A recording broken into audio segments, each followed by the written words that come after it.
Assalamu alaikum dear learners. How are you all? I hope you are all good and doing well in your life. आज का जो हमारा topic है, जो आज का टॉपिक हम कवर करेंगे वो है जी movement of force. Next previous lecture में हमने जो टॉपिक कवर किया था वो था turning effect of a force. आज जो हम कवर करेंगे वो है मूवमेंट ऑफ फोर्स। तो चलिए स्टार्ट करते हैं। The turning effect of a force is measured by a quantity known as moment of force or torque। यहाँ पे उसने हमें moment of force की definition बताई है और यहाँ पे कहा गया है कि moment of force और torque जो है वो एक ही चीज़ है। अब हम इसका कॉन्सेप्ट देख लेते हैं कि क्या वो कह रहा है। कह रहा है कि फोर्स का जो घूमने वाला असर है, जो उसका टर्निंग इफ़ेक्ट है, एक क्वांटिटी से नापा जाता है, एक क्वांटिटी से मेजर किया जाता है। उस क्वांटिटी को क्या कहते हैं? मोमेंट ऑफ फोर्स कहते हैं या उसको टॉर्क कहते हैं। इसकी प्रॉपर डेफिनेशन को देख लेते हैं। मूवमेंट ऑफ अ फोर्स और torque is defined as the product of the force and the movement arm. कहता है कि जो मूवमेंट ऑफ फोर्स है वो किसके बराबर है? प्रोडक्ट के बराबर है। किसका प्रोडक्ट? फोर्स का और मूवमेंट आर्म का। फोर्स का हमें पता है कि फोर्स क्या है, यानी कि ताकत लगाना किसी चीज़ पर, किसी बॉडी पर। और मूवमेंट आर्म हमने कल स्टडी किया था। मूवमेंट आर्म क्या है? एक परपेंडिकुलर डिस्टेंस है बेसिकली।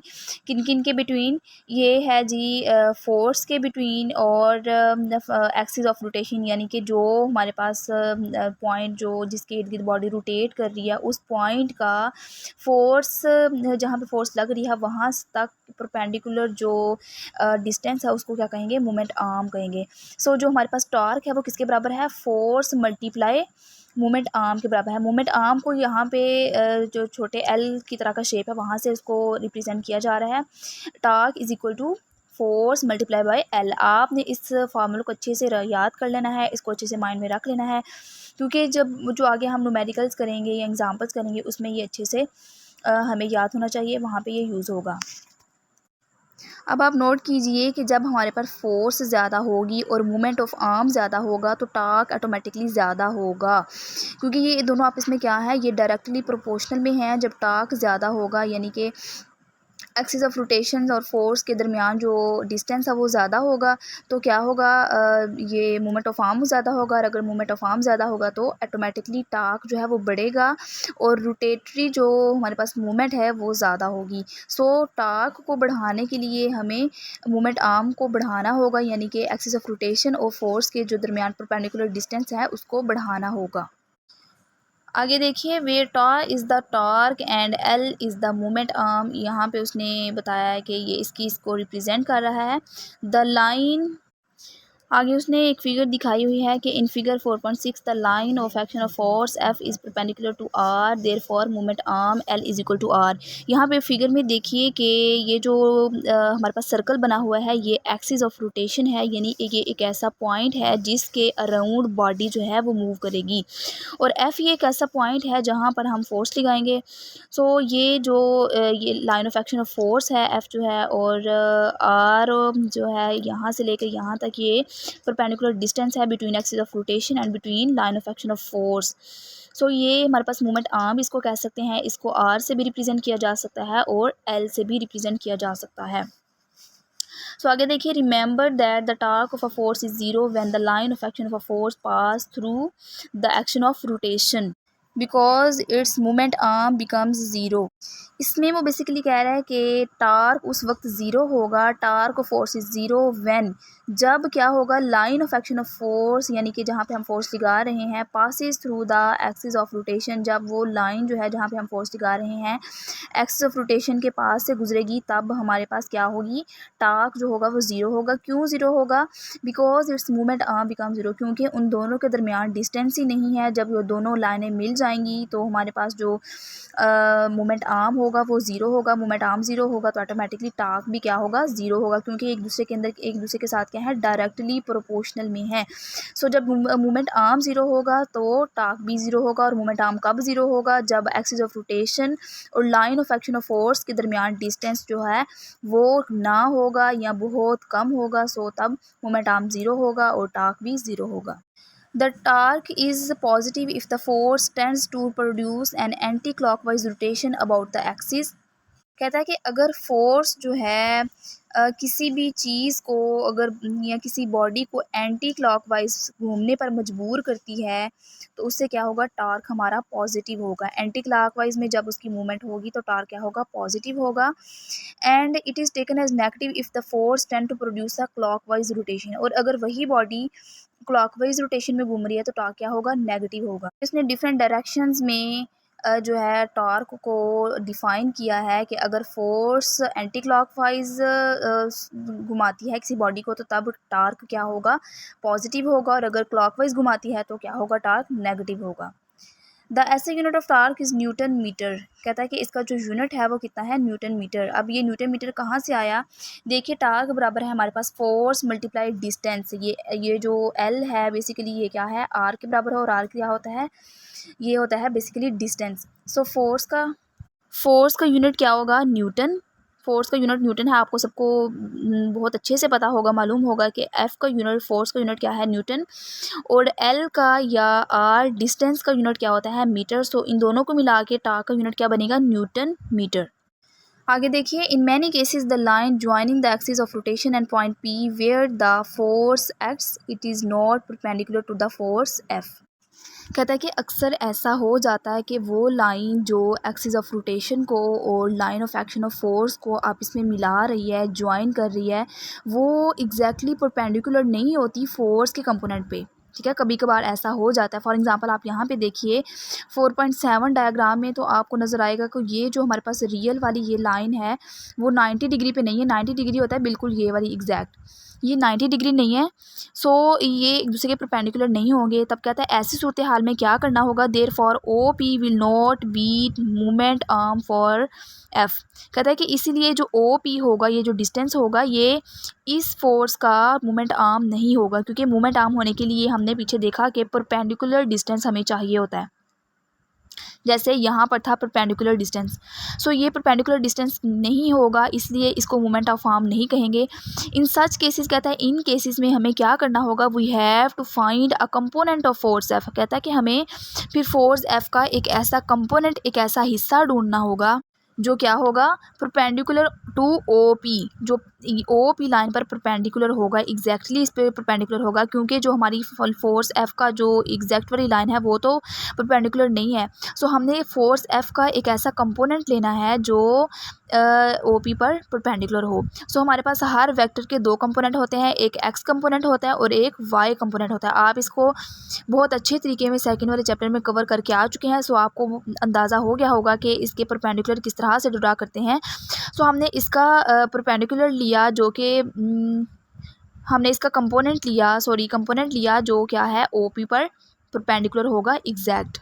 एक तो ये तरीका होगा कि आपने फोर्स एफ का कंपोनेंट खींच लेना है, और दूसरा तरीका क्या है, और we can find R the component of L that is perpendicular to the line of action force F. कहता है या तो आप फोर्स एफ का कंपोनेंट खींच लें, एफ साइन थीटा वाला, या आप ऐसा करें कि जो हमारे पास ये लाइन है उसका जो एल वाली लाइन है या जो आर वाली है डिस्टेंस है, उसका आप एक कंपोनेंट खींच लें जो कि फोर्स एफ के ऊपर क्या हो, बिल्कुल परपेंडिकुलर हो। ये दो तरीके हैं जी। अगर हमारा जो डिस्टेंस है वो परपेंडिकुलर ना आ रहा हो तो फिर इसको कंपोनेंट के अंदर किस तरह से तोड़ते हैं, ये दो तरीके हैं। या तो आप फोर्स को कंपोनेंट में तोड़ लो, तो या आप डिस्टेंस को कंपोनेंट में तोड़ लो, ये दो तरीके हैं। आगे देखिए, For this, we need to know the method of finding rectangular components of a force or any vector. इस काम करने के लिए we need to know, हमें इस बात की ज़रूरत है, the method of finding, हम इस चीज़ को फाइंड करें, इस मेथड को, इस तरीके को हमें आना चाहिए या हमें इस तरीके को याद करना चाहिए कि किसी भी फोर्स को या किसी भी एनी वेक्टर को उसके रेक्टेंगुलर कंपोनेंट्स में यानी एक्स कंपोनेंट और वाई कंपोनेंट में किस तरह से तोड़ते हैं, उसको किस तरह से डिवाइड करते हैं, हमें ये तरीका आना चाहिए। This is also called as resolution of forces. इस तरीकों को क्या कहते हैं, रेजोल्यूशन ऑफ फोर्सेस, यानी कि किसी भी फोर्स को उसके कंपोनेंट्स में डिवाइड करना, उसके डिफरेंट हिस्सों में डिवाइड करना, एक्स कंपोनेंट और वाई कंपोनेंट के अंदर डिवाइड करना, उसको क्या कहते हैं, रेजोल्यूशन ऑफ फोर्सेस। सो यहाँ तक हमारा टॉपिक क्लियर हो गया। आई होप कि आपको अच्छे से समझ आ गई होगी। जो भी टॉपिक आपका रह गया, जो कॉन्सेप्ट क्लियर होने वाला रह गया, वो आप कमेंट सेक्शन में लाजमी पूछिएगा। सो हम अपना अगला टॉपिक स्टार्ट करते हैं जो कि है कपल।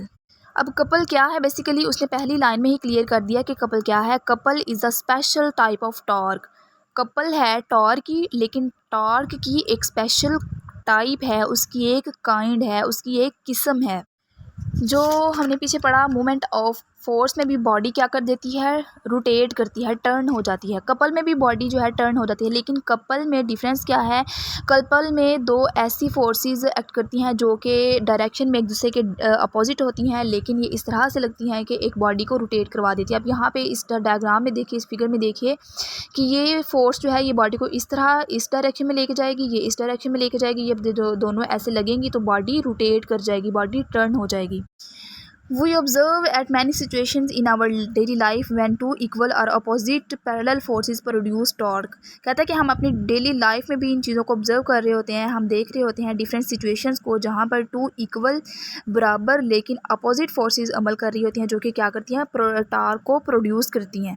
आगे देखिए जी, उसने एग्जांपल बताइए। फॉर वाइल ओपनिंग और closing a water tap, turning की in the lock, opening the lid of a jar और and turning steering wheel of a motor car, we apply a pair of equal forces in opposite direction. इसमें वो कह रहा है कि हम पानी की टूटी खोलते हुए या उसको बंद करते हुए, या हम एक लॉक के अंदर की को टर्न करते हुए, घुमाते हुए, या किसी जार का ढक्कन खोलते हुए, या हम किसी स्टीयरिंग व्हील को घुमाते हुए, तो हम क्या करते हैं, बराबर लेकिन मुखालिफ सीमत में दो बिल्कुल फोर्सेस लगा रहे होते हैं।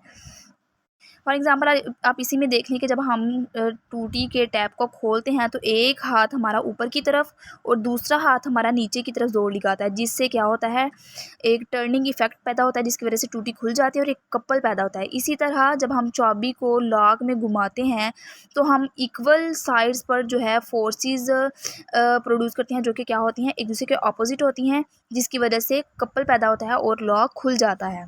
कहता है कि इस वजह से जो टॉर्क प्रोड्यूस होता है, the torque produced in this way is known as couple. Torque हमने क्या पढ़ा था पीछे, टर्निंग इफेक्ट जो था वो उसको टॉर्क कहते हैं। और कहता है कि इस वजह से जो टर्निंग इफेक्ट पैदा होगा उसे हम क्या करेंगे, कपल।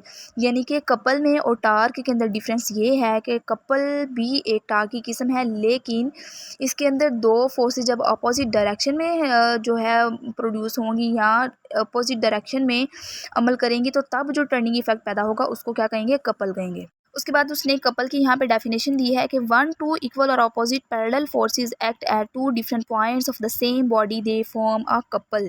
कहता है कि जब एक ही बॉडी पर, ठीक है, सेम बॉडी, एक ही बॉडी पर जब दो इक्वल हों, यानी कि उस उनका मैग्नीट्यूड, उनका जो मिकदार है वो सेम हो, लेकिन उनकी जो डायरेक्शन है वो क्या हो, अपोजिट डायरेक्शन हो। जैसे ये है, देखिए जी, ये भी फोर्स उतनी ही है, ये भी उतनी ही है, लेकिन इनकी डायरेक्शन से डिफरेंट है, जबकि इनका मैग्नीट्यूड क्या है, सेम है।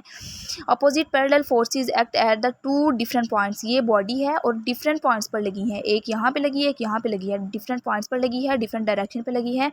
एक ही बॉडी पर लगे तो वो क्या प्रोड्यूस करती है, एक टर्निंग इफेक्ट प्रोड्यूस करती है, जिसे हम क्या कहते हैं, कपल कहते हैं। यहाँ पे कपल की डेफिनेशन है, इसको हाईलाइट कर लीजिए, इसको याद कर लीजिए। आगे देखिए जी, एक ब्लॉग है जिसमें उन्होंने बताया कि स्टीयरिंग व्हील ऑफ व्हीकल्स कैसे उनका जो स्टीयरिंग जो उनका व्हील है वो किस तरह से मुड़ जाता है गाड़ियों का। While turning a vehicle couple is applied on the steering wheel. जब हम गाड़ियों को मोड़ते हैं तब हम क्या करते हैं, स्टीयरिंग व्हील पर कपल लगाते हैं। इससे क्या मुराद है, यानी कि जब हम स्टीयरिंग को घुमा रहे होते हैं तो दोनों हाथ हमारे पता है अपोजिट डायरेक्शन में फोर्स लगाते हैं, एक ऊपर जा रहा होता है और एक नीचे, इसी तरह डिफरेंट डायरेक्शन में जा रहे होते हैं हाथ। तो इस वजह से यानी दोनों फोर्सेस लग रही हैं लेकिन अपोजिट डायरेक्शन में है, इक्वल हैं, और इस वजह से कपल पैदा होता है। कपल की वजह से गाड़ी का जो व्हील है वो आसानी से क्या हो जाता है, टर्न हो जाता है। It is interesting to know that nowadays steering wheels of smaller diameter are installed in vehicle. कहता है कि ये जानना इंटरेस्टिंग होगा, ये दिलचस्प होगा ये जानना कि आजकल नाउअडेज आजकल जो स्टीयरिंग व्हील हैं वो छोटे डायमीटर के लगाए जाते हैं। स्मॉलर डायमीटर, छोटे डायमीटर के लगाए जाते हैं। पहले ज़माने में ऐसा होता कि स्टीयरिंग जो थे बड़े बड़े होते थे ताकि ज़्यादा जोर लगाना पड़े, लेकिन अब जो है छोटे छोटे स्टीयरिंग यूज़ होते हैं क्योंकि टेक्नोलॉजी आ गई है, और ताकि थोड़ी सी फोर्स लगने से जो व्हीकल है, जहाँ जो व्हील है व्हीकल का, वो इजीली मुड़ जाए थोड़ी फोर्स लगाने से ही। The reason is that most of the vehicles are provided provided with power steering in which a pump pushes the hydraulic fluid to reduce the force needed to turn the wheels, resulting in effortless turning। कहता है कि इसकी वजह ये है, the reason is the most, यानी कि इसके पीछे जो वजह है क्यों हमारे पास छोटे जो स्टीयरिंग है वो यूज़ किए जा रहे हैं, इस वजह से किए जा रहे हैं, यानी इनमें छोटे डायमीटर के जो स्टीयरिंग है वो यूज़ किए जाते हैं। इससे फ़ायदा क्या होता है, इसकी वजह ये है कि इसके अंदर एक पम्प प्रेशर लगा होता है, ठीक है, जो क्या करता है फोर्स को कम कर देता है, जिसकी वजह से क्या होता है हमें गाड़ी मोड़ने के लिए या व्हील को टर्न करने के लिए ज़्यादा जोर नहीं लगाना पड़ता, रिजल्टिंग इन एफर्टलेस स्टीयरिंग, यानी कि हमें ज़्यादा जोर नहीं लगाना पड़ता। आगे देखिए जी, उसने हमें एग्जांपल दी है 4.2, इसको हम रीड कर लेते हैं। इसमें वो कह रहा है a spinner 25 centimetre long is use to open a nut. कहता है कि एक स्पिनर है जिसकी लंबाई कितनी है 25 सेंटीमीटर लंबा है, वो उसको एक नट खोलने के लिए यूज़ किया जाता है। फिर वो कह रहा है if the force of 400 Newton is applied at the end of the spinner. कहता है कि अगर 400 न्यूटन की जो फोर्स है वो इस्तेमाल की जाए, लगाई जाए, तो फिर उससे what is the torque acting on a nut, तो फिर जो नट पर जो टार्क लगेगा यानी कि जो टर्निंग इफेक्ट लगेगा वो कितना होगा, उसको फाइंड आउट कीजिए। सबसे पहले आप वो वाला फार्मूला रिमाइंड कीजिए जो हमने मोमेंट ऑफ आर्म में पढ़ा था, मोमेंट ऑफ फोर्स में पढ़ा था। क्या पढ़ा था, torque is equal to force multiply distance. So हम फार्मूला पुट करेंगे, फार्मूला पुट करने के बाद हम उनकी वैल्यूज़ लगाएंगे। हमें पता है कि फोर्स की वैल्यू क्या दी गई है 400 है, और डिस्टेंस कितना दिया गया है या परपेंडिकुलर लेंथ कितनी दी गई है 25 सेंटीमीटर है। सो सेंटीमीटर है तो हम इसको मीटर में चेंज कर लेंगे। मीटर में चेंज करने के लिए हमें क्या करना होगा, 25 को 100 पर डिवाइड करेंगे। जब हम इसको 100 पर डिवाइड करेंगे तो हमारे पास आंसर आ जाएगा 0.25 मीटर। तो 0.25 मीटर को 400 के साथ मल्टीप्लाई करेंगे तो हमारे पास आंसर आ जाएगा 100 न्यूटन मीटर। सो ये इसका फाइनल आंसर होगा। आगे देखिए, आगे वाला जो टॉपिक है वो है जी resolution of vectors. Resolution of vectors से क्या मुराद है, यानी कि वेक्टर्स को जैसे हमने ऊपर देखा फोर्स को किस तरह हमने उसके कंपोनेंट्स में तोड़ा, यानी कि उसमें इसमें वो कह रहा है कि रेजोल्यूशन यानी तोड़ना, किसी भी वेक्टर्स को उसके कंपोनेंट के अंदर तोड़ना, उसके हिस्सों में तोड़ना, उसे क्या कहते हैं रेजोल्यूशन, यानी कि उसके एक्स एक्सिस और उसके वाई एक्सिस में तोड़ना। By head to tail rule 2 or more vectors can be added to give a resultant vector. कहता है कि हेड टू टेल रूल जैसा कि हमने पीछे पढ़ा यहाँ इस एग्जांपल में कि हेड टू टेल रूल के ज़रिए हम किस तरह टू वेक्टर्स को ऐड कर सकते हैं और एक उनका रिजल्टेंट वेक्टर फाइंड आउट कर सकते हैं। It's reverse process is also possible. कहता है कि इसका उल्टा जो प्रोसेस है, इसमें तो हमने क्या किया, वेक्टर्स को जोड़ा, फिर कहता है कि वेक्टर को तोड़ना यानी उसका रिवर्स प्रोसेस जो है वो भी पॉसिबल है, वो भी मुमकिन है। A given vector can be added into 2 और मोर पार्ट्स। कहता है कि एक जो वेक्टर है उसको हम कहता है कि जो एक गिवन वेक्टर है उसको हम दो या दो से ज़्यादा पार्ट्स में हम डिवाइड भी कर सकते हैं। These parts are called as the components of the given vector. ये दिए हुए वेक्टर के कौन क्या कहलाते हैं, कंपोनेंट्स कहलाते हैं। फॉर एग्जांपल जैसे कि हमने यहाँ पीछे पढ़ा कि ये फोर्स है और इसका ये क्या है, एफ साइन थीटा क्या है, ये इसका वाई कंपोनेंट है, ठीक है, ये वाई कंपोनेंट। इसी तरह अगर ये होगा, हम इसको इस तरह लेके आएंगे तो ये क्या होगा, इसका एक्स कंपोनेंट हो जाएगा। सो ये भी इसका एक्स कंपोनेंट होगा, ये भी वाई कंपोनेंट होगा। तो एक्स और वाई कंपोनेंट में इसको डिवाइड करना क्या कहलाता है, रेजोल्यूशन ऑफ वेक्टर। कहता है कि ये जो होंगे कंपोनेंट्स जो उसके होंगे वो क्या कहलाएंगे, these parts are called the components of the given vector. If these components are added up, कहता है कि अगर इन सब को जमा किया जाए, the resultant is equal to the given vector. इनका जो रिजल्टेंट है यानी जो इनका एड अप निकलेगा, जो इनका रिजल्ट निकलेगा वो किसके बराबर होगा, गिवन वेक्टर के बराबर होगा। To divide a force into its component is known as the resolution of force. वही बात कि किसी भी दिए हुए वेक्टर को उसके कंपोनेंट्स के अंदर तोड़ना क्या कहलाता है, रेजोल्यूशन ऑफ फोर्स कहलाता है। आगे देखिए जी, वो कह रहा है usually a force is resolved into two components which are perpendicular to each other. कहता है कि आम तौर पर एक फोर्स को उसके दो हिस्सों में क्या किया जाता है, रिजॉल्व किया जाता है, ये तकसीम किया जाता है, जो क्या होते हैं, which are perpendicular to each other, जो एक दूसरे के परपेंडिकुलर होते हैं, एक दूसरे के अमूद होते हैं। इसका मतलब यह है कि हम फोर्स को दो हिस्सों में तोड़ते हैं, ये दोनों हिस्से हमेशा किस डिग्री पे होते हैं, 90 डिग्री पे होते हैं। जैसे कि हमने वही एग्जाम्पल लेते थे पिछली के, इसको तोड़ा था हमने, ये फोर्स है बेसिकली कंपोनेंट है, इसको अगर हम एक्स कंपोनेंट में तोड़ेंगे तो ये हो जाएगा, ये हो जाएगा, ये दोनों एक दूसरे के ऊपर क्या होंगे, परपेंडिकुलर होंगे। These are called its perpendicular और rectangular components of the force. इसको हम क्या कहेंगे, ये परपेंडिकुलर या रेक्टेंगुलर कंपोनेंट्स हैं। Let us resolve a force F into its perpendicular components. कहता है कि आइए हम एक फोर्स को उसके परपेंडिकुलर कंपोनेंट्स में तकसीम करते हैं। ये हमें वो प्रैक्टिकल करके दिखाना चाह रहा है या हमें समझाना चाह रहा है। अ force F acting on a body at an angle with x axis is shown. कहता है कि 4.11 फिगर में ये दिया गया है कि एक फोर्स है जो किसी बॉडी पर एंगल के साथ क्या कर रही है, एक्ट कर रही है। इसका मतलब ये है कि फोर्स जो है वो बिल्कुल एक लीनियर या स्ट्रेट नहीं है, बल्कि किसी एंगल पर किसी बॉडी के ऊपर क्या कर रही है, एक्ट कर रही है। हम देखेंगे कि इसका कितना हिस्सा एक्स की तरफ है और कितना वाई की तरफ है। तो आगे देखिए, कह रहा है कि imagine a beam of light is placed above the vector F. कहता है कि इमेजिन करें, आप तसव्वुर करें कि वेक्टर एफ के ऊपर एक रोशनी की एक जो बीम है या रोशनी की एक किरण है वो वेक्टर एफ के ऊपर से डाली जाती है, यहाँ पे डाली जाती है।